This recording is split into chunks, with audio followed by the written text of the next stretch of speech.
every Muslim, he should be aware of these 20 most common questions, with references from the glorious Quran, authentic hadith, with reason and logic. How do these misconceptions arise in the minds of non-Muslims? Today, in the international media, there is virulent propaganda about Islam. The media, it is bombarding misinformation about Islam. Whether it be the international news channel, whether it be the radio broadcast stations, whether it be the internet, there is virulent propaganda about Islam in the international media. So every Muslim, he should be aware of these 20 most common questions. And wherever you go, these 20 questions, they are the same.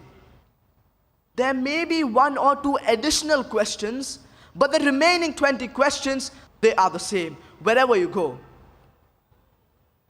Like if you go in the Western countries, there may be an additional question: why does Islam prohibit the giving and taking of interest? But the remaining 20 questions, they are the same wherever you go.